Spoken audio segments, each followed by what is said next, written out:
Queridos, nós vamos abrir as nossas Bíblias nesse instante, no livro do profeta Isaías, no capítulo 61. Livro do profeta Isaías, no capítulo 61, do primeiro versículo até o verso de número 11. Todos acharam?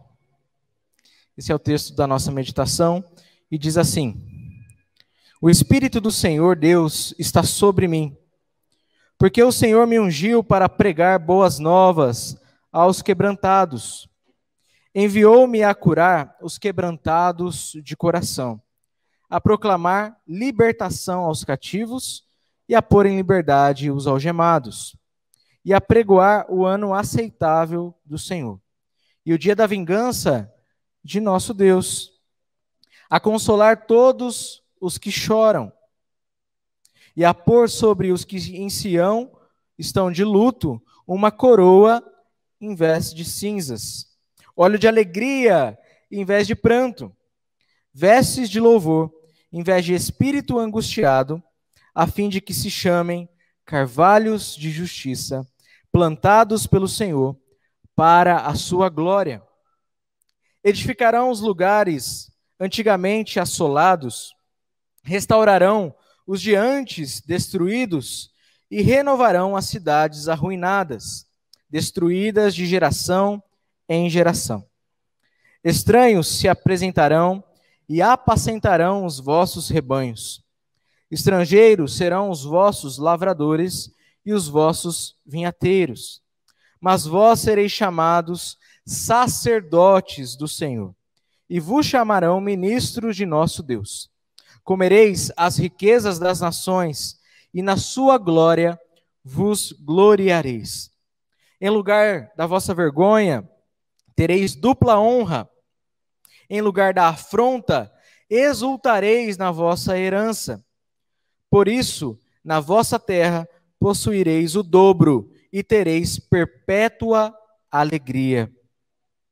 Porque eu, o Senhor, amo o juízo e odeio a iniquidade do roubo. Dar-lhes-ei fielmente a recompensa, e com eles farei aliança eterna. A sua posteridade será conhecida entre as nações, os seus descendentes no meio dos povos. Todos quantos os virem, os reconhecerão como família bendita do Senhor.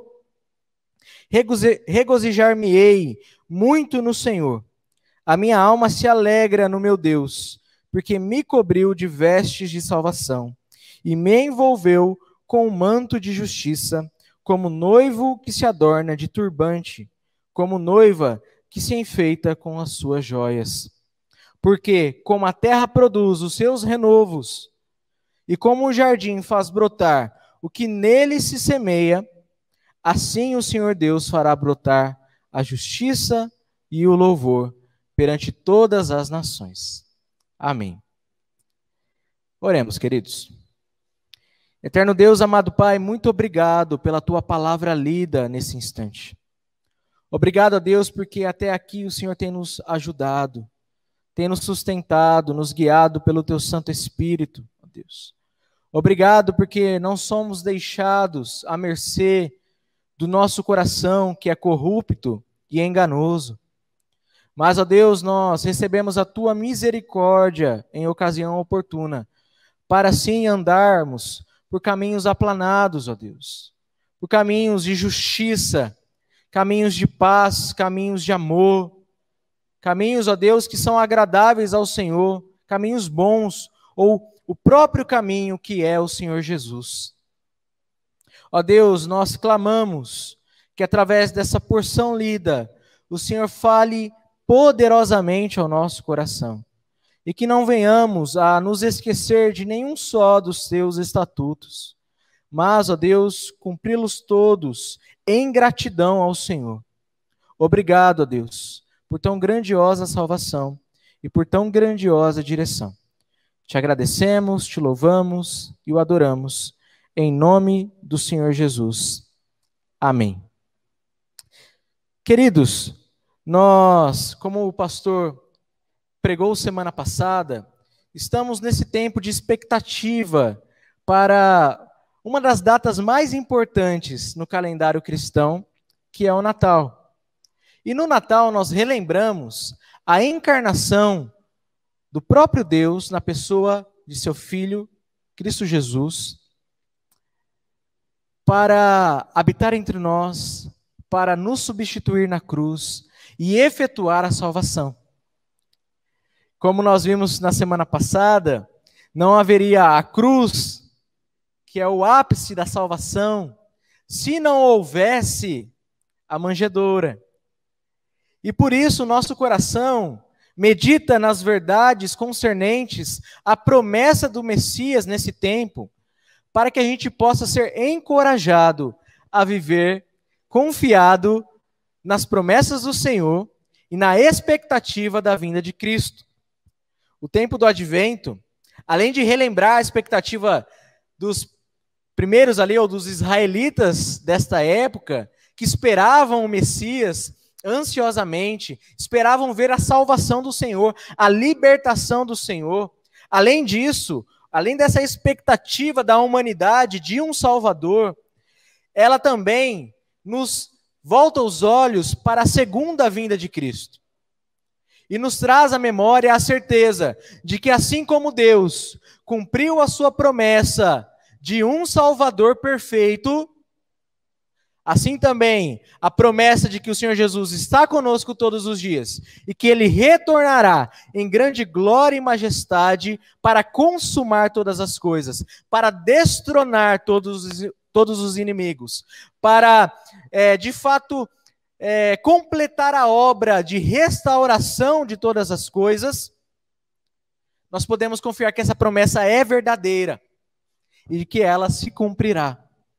Então, a semelhança daqueles irmãos nossos que, num primeiro momento, estavam ali aguardando a vinda de Cristo, nós também estamos hoje, em uma analogia aí, aguardando a segunda vinda de Cristo.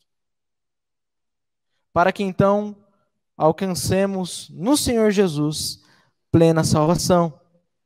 Mas é extremamente importante nós olharmos para os relatos bíblicos que nos falam da promessa do Messias, para nós entendermos quem é Cristo, o que Ele fez, o que Ele tem feito e o que Ele fará. E é por isso que os nossos olhos hoje estão voltados no texto de Isaías, em seu capítulo 61. Isaías provavelmente foi escrito em torno de 740 a 680, nesse período, antes de Cristo. E todas as profecias têm se cumprido perfeitamente. E nós vemos que isso é comprovadamente, ou atesta a autoridade do escrito de Isaías. Isaías é considerado por muitos como o quinto evangelho, pois se nós olharmos o relato dos 66 capítulos de Isaías, veremos o quanto a graça de Deus está presente.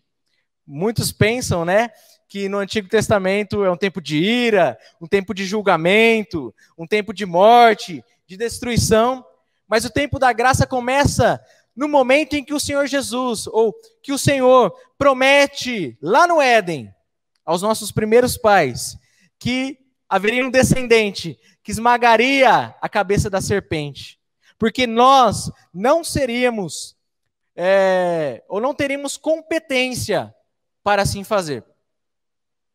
Então, a partir desse momento, é instaurado o tempo da graça, mas ele vai se desenrolando e nós vamos aprendendo mais da graciosa vontade de Deus, conforme a revelação vai prosseguindo. E aqui no livro de Isaías nós temos um relato tão singular, tão importante, tão bonito, que nos enche de alegria o coração, porque Isaías vai relatar do seu chamado para esse ministério de proclamação, ele vai relatar sobre o julgamento que estava prestes a vir, tanto sobre Jerusalém, quanto sobre as nações, mas ele vai falar também de renovação, de restauração, de esperança, mesmo em meio ao caos. Algumas profecias aqui do livro do profeta Isaías são muito específicas para o que ainda virá, mas parcialmente foram cumpridas e têm sido cumpridas. E assim como já foram cumpridas muitas dessas profecias, inclusive a vinda do Senhor Jesus, nós podemos ter a certeza que a palavra de Deus não cairá por terra, de que pode passar os céus e a terra, mas a palavra de Deus permanecerá. Ela será cumprida perfeitamente.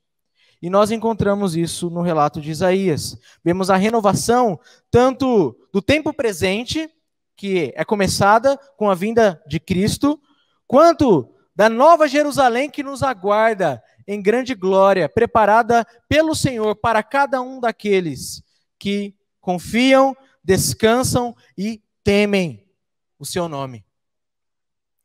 Então, se nós formos olhar o objetivo do livro de Isaías, é basicamente dois. Isaías ele vai admoestar a nação, aqui de Judá, do iminente julgamento por causa da idolatria e das alianças seculares.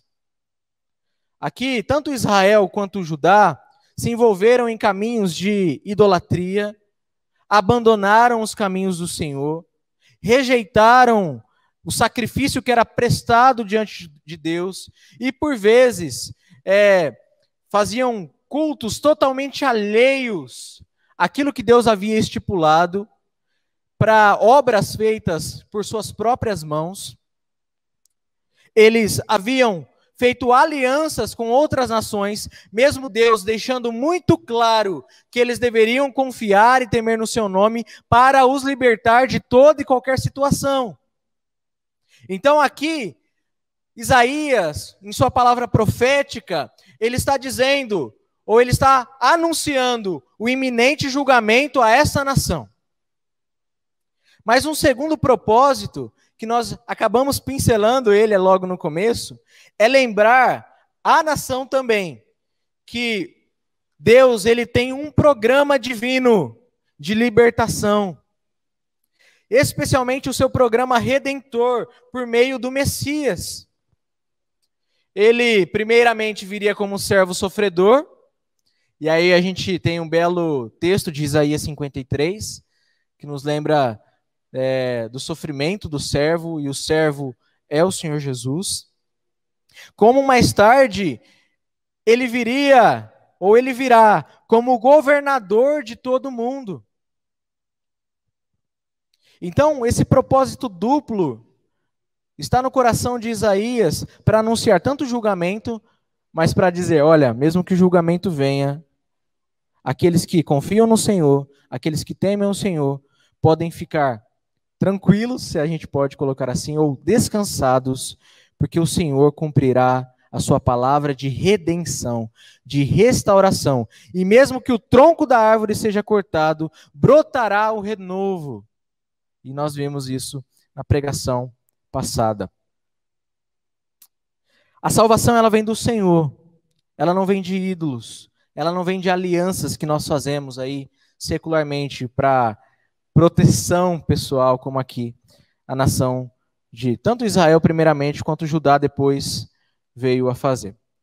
Portanto, essa palavra de Isaías é um registro claro da esperança do Senhor para Jerusalém, pois o Senhor tem feito nova todas as coisas. Dito isto, a gente pode entender o seguinte: Israel, como povo do Senhor, ele mostrou-se insuficiente para cumprir o plano redentivo de Deus. E por isso, o perfeito Israel foi prometido para que assim o plano de Deus fosse executado perfeitamente. E o perfeito Israel, o perfeito Filho de Deus, aqui no livro de Isaías, é chamado do Santo de Israel, o servo do Senhor, o ungido do Senhor. E aí é ungido com U maiúsculo, é servo com S maiúsculo. E nós veremos isso também neste relato. Então, qual deve ser a nossa expectativa nesse tempo que nos preparamos para o Natal? deve ser que a paz e a alegria eterna de tal forma inundem as nossas vidas que não duvidemos um só minuto de que Deus cumpre as suas promessas. Nós veremos nesse texto a vinda do Messias e com ela as bênçãos decorrentes disso. Então, quais são essas bênçãos que vêm com a vinda de Cristo? No primeiro lugar, é a bênção da pregação deste ungido. Veja, no primeiro verso ao verso de número 3, nós entenderemos aqui a obra do servo ungido pelo Senhor. Primeiramente, ou uma das obras, ou um dos ofícios deste ungido é a pregação das boas novas. Se a gente fosse resumir esses 3 versículos, nós podemos dizer que, em preparação para a glória vindoura a ser revelada, Deus enviaria seu mensageiro a Sião. E este mensageiro, vamos ver os aspectos dele. No primeiro lugar, ele é cheio do Espírito do Senhor. Olha no primeiro verso. O Espírito do Senhor Deus está sobre mim. Imediatamente a gente é levado, transportado desse texto, ao texto dos evangelhos que relatam do batismo de Cristo, onde maravilhosamente é visto o Espírito Santo como pomba descendo sobre Cristo, a voz do Pai dos céus dizendo: este é o meu Filho amado, em quem eu me comprazo, em quem eu tenho prazer. E Cristo Jesus ali, totalmente voluntário para realizar a obra que havia sido destinada a Ele. O Senhor Jesus, Ele foi capacitado pelo Espírito Santo de Deus para cumprir perfeitamente toda essa obra. Não houve outra pessoa tão tomada pelo Espírito como o nosso Senhor Jesus. O nosso Senhor Jesus era guiado pelo Espírito. Ele vivia pelo Espírito. O nosso Senhor Jesus, ele respirava o Espírito de Deus a ponto de dizer que a sua comida, a sua bebida consistia em fazer a vontade do Pai. E nem um só minuto titubeou no que diz respeito a caminhar para a cruz. De Belém a Jerusalém, o Senhor Jesus foi perfeitamente com a cabeça erguida, cumprindo o seu ministério, mesmo sofrendo, tendo a certeza de que o Espírito Santo era com ele e de que toda a sua obra seria realizada perfeitamente. Aqui o Espírito Santo simboliza a unção derramada sobre Cristo. E Cristo foi ungido para ser nosso rei, nosso sacerdote e nosso profeta. E o texto de Isaías, no capítulo 61, nos lembra do ofício de profeta. Porque um dos ofícios de Cristo era proclamar a libertação. Era, assim como os profetas no passado, assim como João Batista ali no começo do Novo Testamento, ainda nessa transição do Antigo para o Novo Testamento, diziam ou proclamavam continuamente: arrependam-se e creiam no Evangelho. O reino de Deus está próximo. Vejam, vocês estão caminhando para o precipício. Voltem, vejam o Senhor da glória. Façam a vontade de Deus, arrependam-se de todo o coração do seu desvio e creia no Evangelho, que é as boas novas de salvação. E o Evangelho é o próprio Senhor Jesus. Jesus é tanto a mensagem quanto o mensageiro perfeito. E o Senhor Jesus, ele, ungido pelo Espírito Santo de Deus, prega boas novas. A quem? Aos quebrantados. Ele foi enviado a curar os quebrantados de coração, a proclamar libertação aos cativos, a pôr em liberdade os algemados e apregoar o ano aceitável do Senhor. Se nós formos para Lucas, no 4º capítulo, a partir do verso 16 até o verso de número 21, você pode anotar aí, em casa, abrir o texto, dar uma lida, você vai ver que o Senhor Jesus, ele entra ali na sinagoga, os rolos lhe são dados para a leitura, ele abre exatamente nesse texto, ele faz a leitura até o ano aceitável do Senhor, e fitando as pessoas que ali estavam em volta. Imagina a cena, né? Olha, imagina o Senhor Jesus fitando seus olhos profundamente e dizendo: hoje, essa profecia acabou de se cumprir. Mas ele me pergunta, por que parou no ano aceitável do Senhor, não continuou no dia da vingança do nosso Deus? Porque parte da promessa ou da profecia estava sendo cumprida ali. O ano aceitável do Senhor é esse ano de instauração do tempo da graça de uma forma mais plena, de instauração do reino de Deus, de anúncio do reino de Deus. E assim como nós dissemos, como a profecia aqui muitas vezes tem o seu cumprimento imediato, ali naquele tempo que foi escrito o texto, logo depois, e um terceiro aspecto, ou posteriormente, nós vemos aqui, cumprindo isso no tempo de Isaías, cumprindo isso em Jesus, e cumprindo-se, ou ainda por cumprir, no dia do nosso Senhor, que aqui é relatado como o dia da vingança de nosso Deus, onde Deus colocará sob os seus pés todos os seus inimigos, como nós cantamos, né? Deus, ele já venceu em Jesus todos os seus inimigos, todos os nossos inimigos, mas nós ainda lutamos, não porque a vitória foi incompleta, mas ela é certa, nós já somos mais que vencedores por meio daquele que nos amou, mas essa vitória será consumada no dia em que pelo sopro de sua boca, todos os inimigos do Senhor não resistirão à sua presença. Mas a palavra do Senhor está se cumprindo.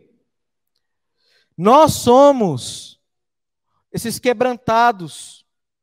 Nós somos os quebrantados de coração, aqueles que estavam cativos, aqueles que estavam algemados, e pela pregação do Senhor Jesus, da sua obra profética, na proclamação do reino de Deus, os cativos foram libertados. Os quebrantados de coração foram curados. Nós fomos, ou tivemos as nossas algemas tiradas, mas aí você me pergunta, isso não era só lá no tempo, né, em que o Senhor Jesus estava cumprindo aqui o seu ministério terreno?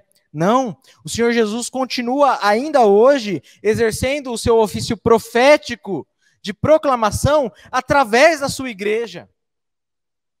Se nós olharmos nos relatos do livro de Atos, nós veremos que é uma continuação dos feitos de Jesus, mas que agora se manifesta na vida da sua igreja. É um ponto que nós veremos daqui a pouco, mas é importante deixar isso claro. O Senhor Jesus ainda hoje liberta cativos. O Senhor Jesus ainda hoje restaura oprimidos, restaura os quebrantados. Ele põe sobre os que estão em Sião de luto uma coroa, ao invés de cinzas. Ele derrama óleo de alegria, ao invés de espírito angustiado. Para quê? Para que se chamem carvalhos de justiça, plantados pelo Senhor para a sua glória. Deus é glorificado em tudo. A obra de salvação não diz respeito primeiramente a mim e a você. Não é porque Deus se agradou da minha vida, não é porque Deus se agradou da sua vida primeiramente, que Ele decidiu nos salvar. Porque se nós olharmos para dentro de nós, quem de nós pode permanecer diante do Senhor? Quem de nós pode alegar justiça diante de Deus? Qual de nós pode dizer que nunca pecou? Qual de nós pode alegar inocência diante do Santo de Israel? Nenhum de nós. E o Senhor Jesus, ele vem para resolver esse problema tão intrínseco à humanidade, que é o pecado, que é a obstinação contra Deus, que é a rebelião contra o Senhor, que é o endurecimento do coração contra tudo aquilo que diz respeito ao Senhor. A essa forma de vida, que é uma forma de vida totalmente revoltada, totalmente voltada para si mesma, voltada para o seu ego, para as suas vontades mais profundas, para dizer diante de Deus que não queremos o seu governo. Eu quero comandar a minha vida. E a humanidade sem Deus é isso.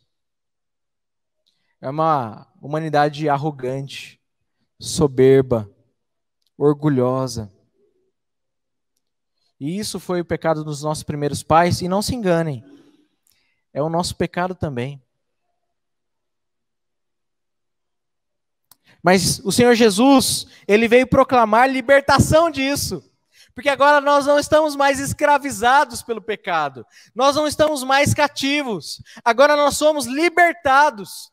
E com a libertação pela proclamação da mensagem de salvação, aonde ela chega, não há mais cadeias, não há mais prisões espirituais. O que há é libertação pelo braço poderoso do Senhor Deus. E o Senhor Jesus vem para proclamar isso, para dizer, olha, aqueles que estão humilhados, aqueles que estão oprimidos, receberão uma coroa, receberão óleo de alegria.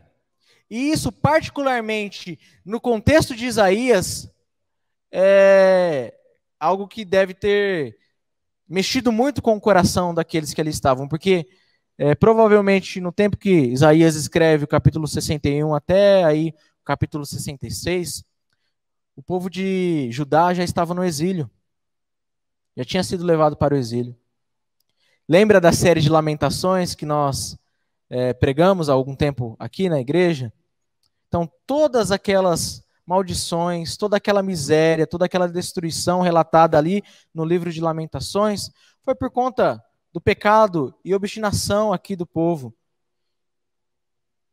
Então, imagine aqueles que foram destruídos, tiveram suas casas aterradas, tiveram seus bens saqueados, perderam esposas, perderam maridos, perderam filhos, foram escravizados, e aí de uma maneira física, levados como prisioneiros.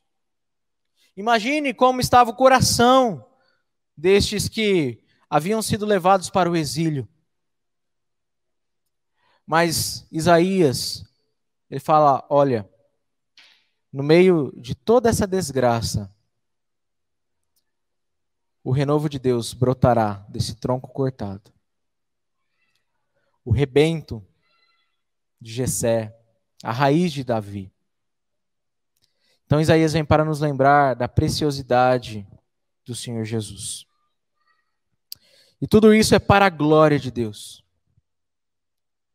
Tudo culmina para a glória de Deus. O Senhor Jesus restaurou, ou tem restaurado todas as coisas, como nós dissemos agora há pouco, não por conta da gente, mas porque Ele quer restaurar a glória a Deus, reajustando o nosso coração, reajustando as nossas vidas.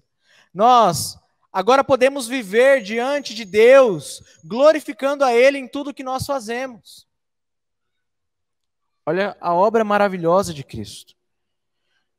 Mas num segundo momento, nós vemos que uma bênção decorrente da vinda do Messias é a bênção sobre o seu povo.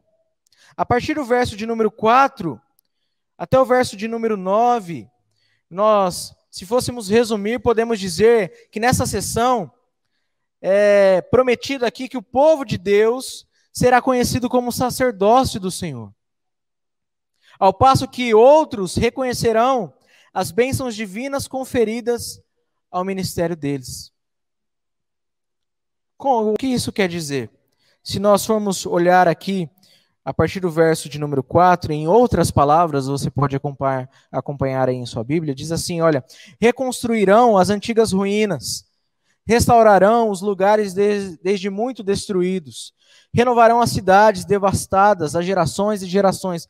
Aqui a promessa de restauração daquilo que foi quebrado, daquilo que foi moído.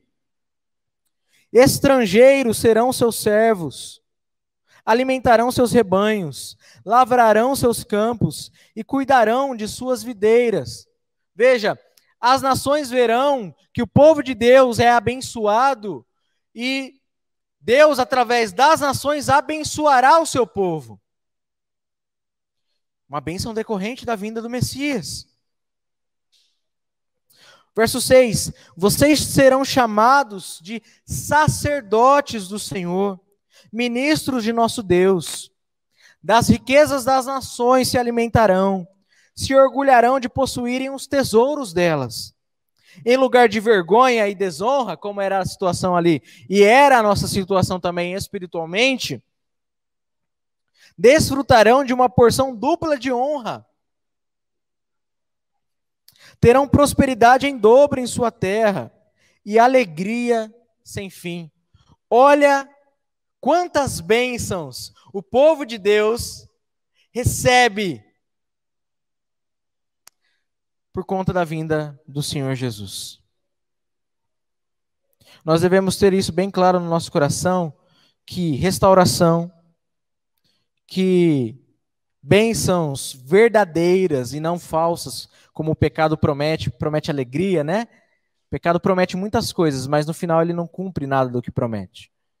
Bênçãos verdadeiras. Tudo isso só é possível por conta de Jesus. E nós, como povo de Deus, desfrutamos de tudo isso já e agora. Veja, nós temos renovado coisas que antigamente estavam quebradas, famílias destruídas, famílias arrebentadas pelo pecado, e seja ele qual for, relacionamentos dissolvidos, rebelião de filhos contra pais. E se nós ligamos nos noticiários, vemos filhos matando pais, pais matando filhos, maridos se levantando contra as suas esposas, esposas se levantando contra os seus maridos. E quando nós olhamos para essas cenas tão absurdas, nós nos pegamos pensando, será que existe esperança? Será que existe, ou porventura poderá vir, ou o amor poderá reinar? Por vezes nós podemos ter esses pensamentos e nós os temos. Mas o Senhor em Jesus nos dá a oportunidade de, pelo Evangelho da Graça, restaurar aquilo que está destruído, edificar aquilo que foi derribado. E somente a palavra de Deus pode restaurar os corações. É por isso que o Senhor Jesus, ele vem para proclamar arrependimento e fé. Porque assim como a palavra de Deus criou o mundo do nada, assim Deus, pela sua palavra, cria em nós um novo coração. E a palavra é o próprio Senhor Jesus. Assim como Deus criou o universo pela sua palavra, do nada, assim o Senhor criou a sua igreja pela palavra, pelo ministério da palavra. Porque a palavra de Deus não é, como muitos têm dito ainda hoje, letras mortas. Mas a palavra de Deus é viva e eficaz. E quando diz que é viva e que ela habita, não sei você, mas algo morto não habita alguma coisa. É porque a palavra é viva, é que ela habita em nossos corações. O Espírito Santo, pela palavra, habita em nosso coração. E essa palavra tem o poder de restaurar, de renovar tudo aquilo que foi quebrado pelo pecado, massacrado e moído pelas nossas transgressões. Por conta da nossa incredulidade da palavra de Deus, fomos aí expulsos do Éden. Mas por essa mesma palavra que nós uma vez duvidamos, estamos sendo levados de novo à comunhão com Deus e à glória do Pai, que é revelada aos poucos em Jesus nos evangelhos, ainda hoje na sua igreja, mas que nós veremos ou contemplaremos por toda a eternidade. Queridos, olha a preciosidade, ou olha a bênção que nós temos por conta da vinda do Messias. Alguns dizem, será mesmo que foi importante o Senhor Jesus ter vindo? Será que relevante? Queridos, nada disso seria possível se não fosse pela vinda do nosso Senhor Jesus. Também vemos aqui que somos abençoados por estrangeiros, pessoas que nós por vezes nem imaginávamos, mas que Deus usa, mesmo aqueles que não são cristãos, o Senhor tem o poder também de usá-las para abençoar o seu povo, e Deus as usa para abençoar o seu povo, porque quando Deus, Ele promete bênçãos sobre o seu povo, quando Deus promete que Ele está contigo, que não há nenhuma situação que possa separar você dele, do seu amor, é verdade. E Ele tem todos os seus recursos, ou tem tudo aquilo quanto Ele desejar em seu coração, à sua disposição, para abençoar o seu povo. E o favor de Deus só está sobre o seu povo, e Ele dispensa todos esses recursos para abençoar o seu povo por conta do Messias, por conta de Cristo Jesus. Então olhe para Cristo Jesus. Creia no Senhor Jesus de todo o teu coração. Arrependa-se de seus pecados. E você viverá, desfrutará dessas bênçãos, mas da bênção principal, que é a comunhão com Deus eterno, com Deus triuno. Porque é para isso que nós somos criados. Não fomos criados para a maldade, não fomos criados para a condenação. Fomos criados para comunhão, em amor, alegria, paz com o Senhor. Mas como a gente pode, então, neste mundo caído, restaurar? Pela palavra. É por isso que o Senhor Jesus, Ele proclama o Evangelho. Ele proclama as boas novas. Ele proclama a salvação em si mesmo. E nós somos abençoados. Nós agora somos chamados sacerdotes do Senhor. Se nós olharmos lá na 1 de Pedro, veremos o relato maravilhoso de que nós somos sacerdócio do Senhor, sacerdócio santo, povo de propriedade exclusiva de Deus.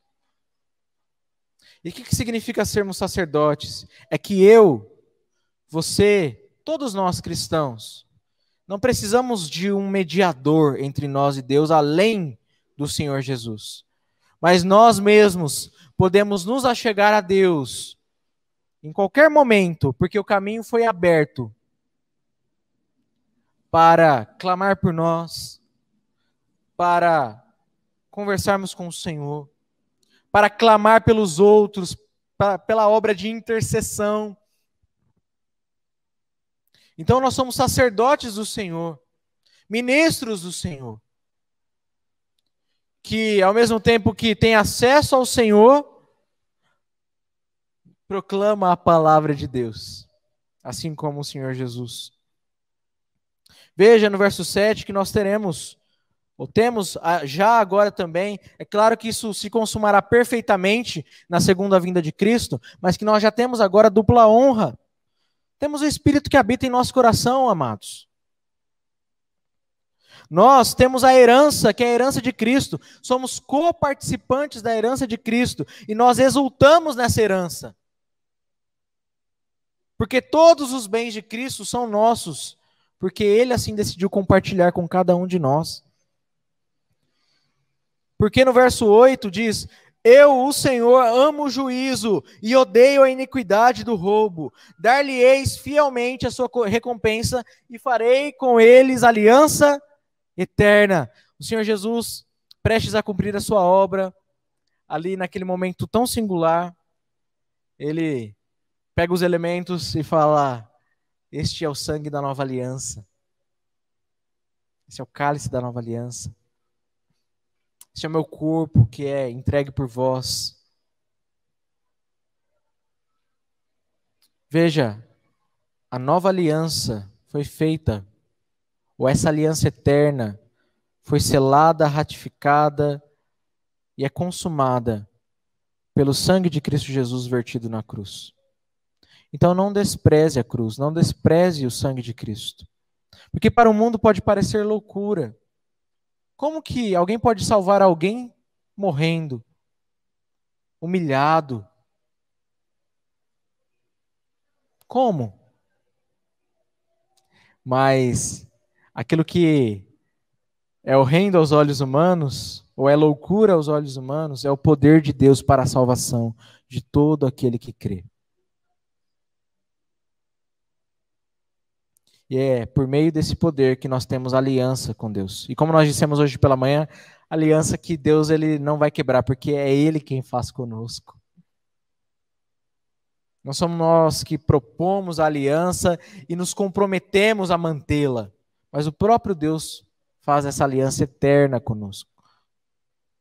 E Ele diz em sua palavra: eu vos amei com amor eterno.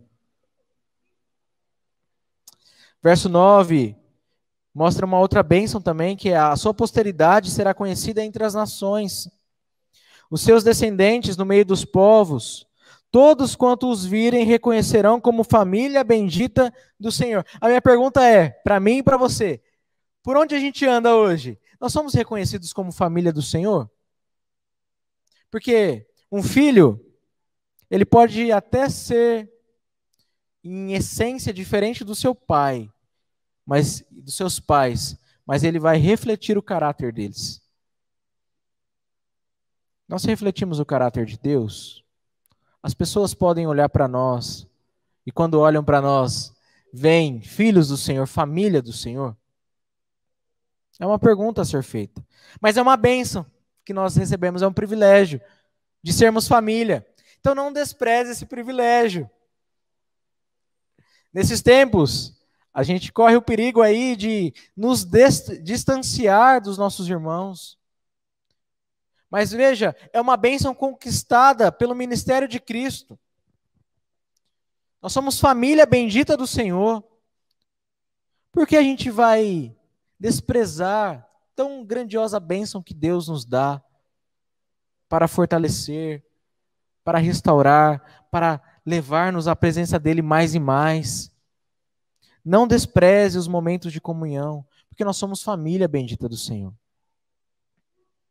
Então estas são as bênçãos do Senhor sobre o seu povo. Mas por último, e não menos importante, nós vemos que a vinda do Messias nos traz, ou traz a alegria dos redimidos.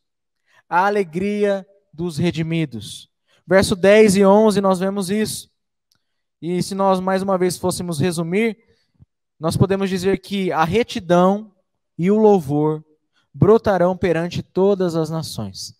Sabe qual que é a resposta do nosso coração quando nós ouvimos tudo isso? É saltar de alegria. Hoje é o dia da alegria. Temos falado bastante da alegria. Porque não tem como o nosso coração ficar triste, ficar angustiado, lembrando ou desfrutando de tão grande salvação. E alegria não significa você ter um sorriso no rosto constantemente, não é isso. Mas é no seu coração, você ter a convicção de que aquilo que é seu, porque o Senhor deu, ninguém tomará de você. E isso gera alegria no coração a ponto de que, na maior dificuldade, na falta do que for, Você está plenamente satisfeito porque você tem a Cristo. Porque o Messias veio. Porque ele te salvou. Porque ele restaurou a sua vida. Está te conduzindo à glória eterna. Então, qual que deve ser a nossa resposta diante de tudo isso? Alegre-se. Nessa esperança. Tem um versículo, né, que diz: alegre-se na esperança. Olha, regozijar-me-ei muito.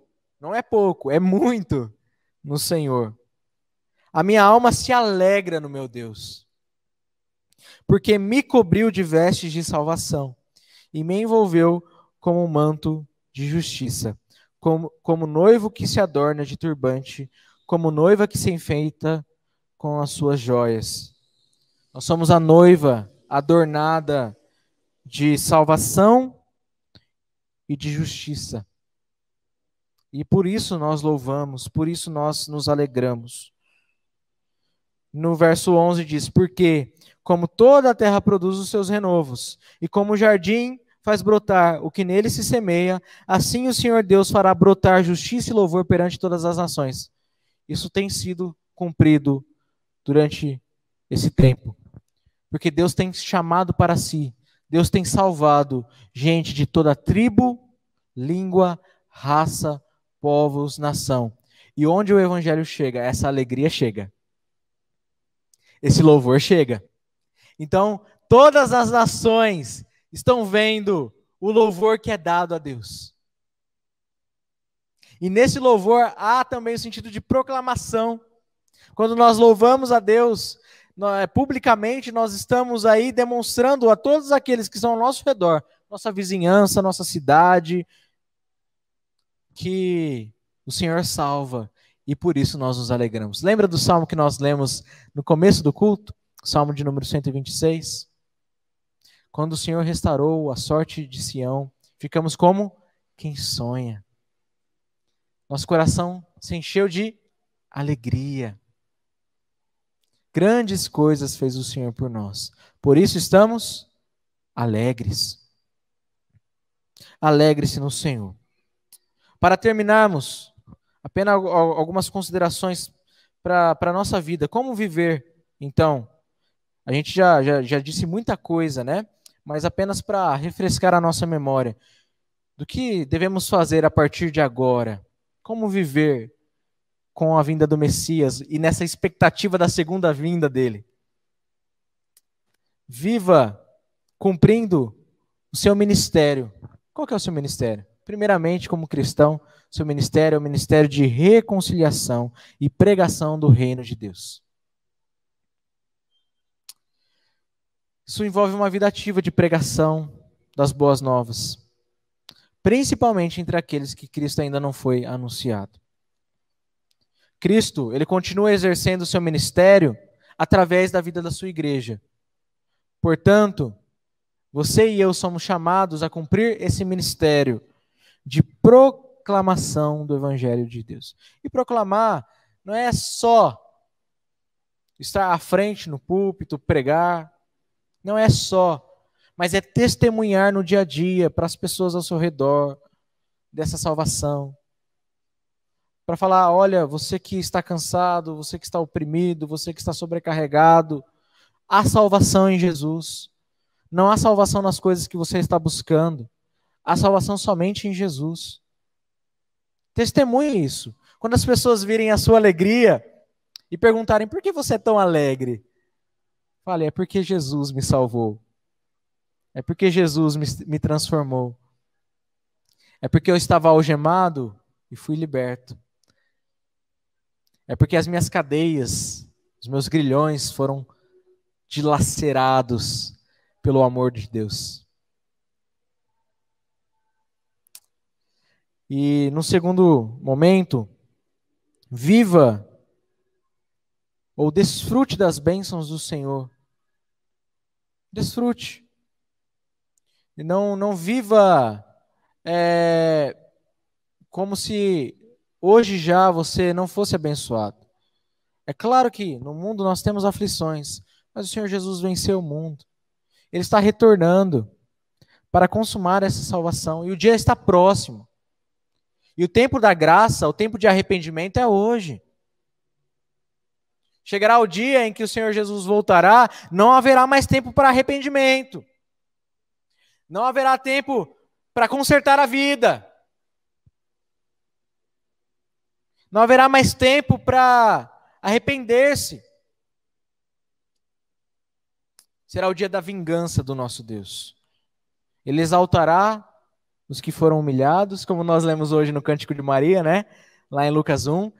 Ele levantará os que foram humilhados e ele destruirá aqueles que, por uma vida, foram arrogantes, soberbos e se levantaram contra ele e contra o seu povo. Arrependa-se. E por último, alegre-se. É isso. Viva em alegria. Não deixe que o seu coração seja tomado pelo desânimo, pela carga do dia a dia. Alegre-se. E relembre que o Senhor Jesus está voltando. E que é certa a sua vinda. Porque para muitos pode parecer que está demorando. Mas Deus tem o seu tempo. E quanto mais passa o tempo, mais próximo está. Então, exulte nisso. Você hoje já foi coroado de salvação e justiça. Alegre-se nisso. E no seu coração deseje ardentemente o dia em que o Senhor Jesus retornará em grande glória e majestade. Amém? Que os nossos corações sejam, então, fortalecidos com essa palavra. Vamos orar mais uma vez? Convido você que aqui está a se colocar em pé.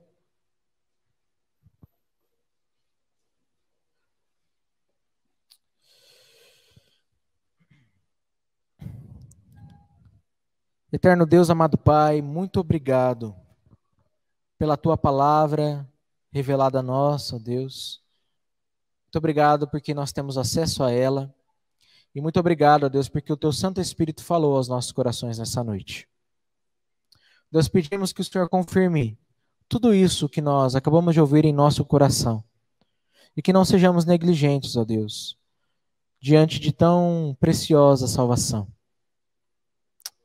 Deus, muito obrigado, que Teu nome seja louvado, que Teu nome seja bendito, que as nossas vidas, ó Deus, sejam tomadas da alegria do alto. Obrigado, ó Deus.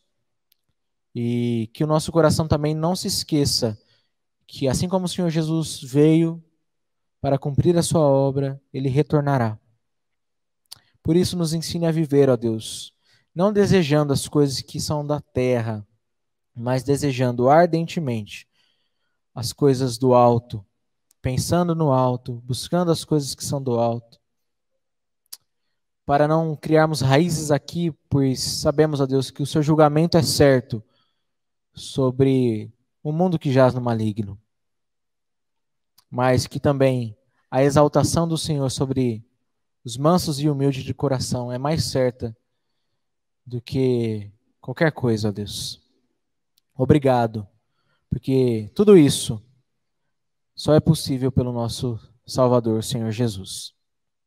Oramos agradecidos e te louvamos em nome do Senhor Jesus. Amém.